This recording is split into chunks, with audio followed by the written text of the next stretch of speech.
لا الہ الا اللہ. دولہا نے انکار کر دیا، میں نہیں کر رہا شادی. یہ میں نے اپنی آنکھوں سے واقعہ دیکھا ہے. این بارات والے دن نا جہیز پہ کوئی پھڈا ہوا تھا، دولہا نے کہا میں نہیں کر رہا شادی. اس کا خیال تھا وہ لڑکی برباد ہو جائے گی اور تباہ ہو جائے گی اور اب جہیز دینے پر مجبور ہوگی. کوئی گاڑی واڑی مانگ رہا تھا. غیرت لیس لوگ تو آپ کو پتہ ہے دنیا میں ہر جگہ موجود ہیں. این وقت پہ نا جب بارات آئی ہوئی، اس نے اپنے سالے کو فون کیا کہ مجھے جہیز میں وہ جو میں نے بولا تھا کار وہ ملی کہ نہیں ملی. تو وہ سالے کو غصہ آ گیا. سالہ تو آپ کو پتہ ہے سالہ ہوتا ہے وہ.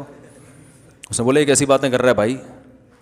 تو اب وہ لڑکا مجبوری سے فائدہ اٹھا رہا تھا کہ لڑکی والے مجبور ہیں، ظاہر ہے کارڈ چھپ گئے، لوگ آ گئے تو وہ مجبور ہیں. تو وہ لڑکی والے بھی غیرت میں آ گئے، انہوں نے بولا جاؤ نہیں. اس نے کہا جاؤ نہیں کرتا شادی.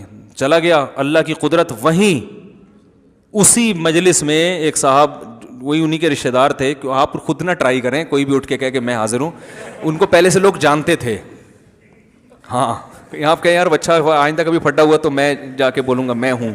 پتہ نہیں وہ کوٹ نہ دیں پکڑ کے آپ کو. تو پہلے سے ریلیٹو تھے. لوگوں نے ان کو جا کے سمجھایا. انہوں نے کہا میں شادی کروں. فوراً دولہا بننے میں کتنا ٹائم لگتا ہے؟ 2 منٹ میں جواب. چلو بھائی اس کو یہ والے اتارو، دوسرے والے پہناؤ، اس کو شیروانی کوٹ پہناؤ. ویسے بھی شیروانی کوٹ میں ہی ہوتے ہیں، ایک ہار ڈالنے کی دیر ہے.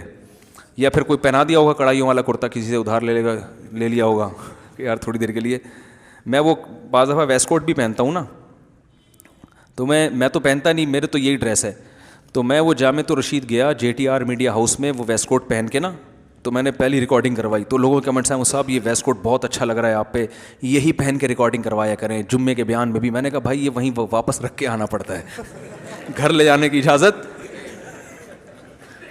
حقیقت گھر لے جانے کی اجازت نہیں. اگر ہوتی تو میں یہاں بھی پہن لیتا. ٹھیک ہے نا. تو کیا بات چل رہی تھی یار، کدھر سے کدھر چلے. تو دولہا وہ ایسے ہی ہوا اور الحمدللہ ان کی شادی ہوئی. بڑی ہنسی. وہ والا کتنا افسوس سے وہ ہتھیلیاں مل رہا ہوگا نا، ہیں کہ اچھا رشتہ میں نے صرف ایک لالچ میں برباد کر دیا. لا الہ الا اللہ.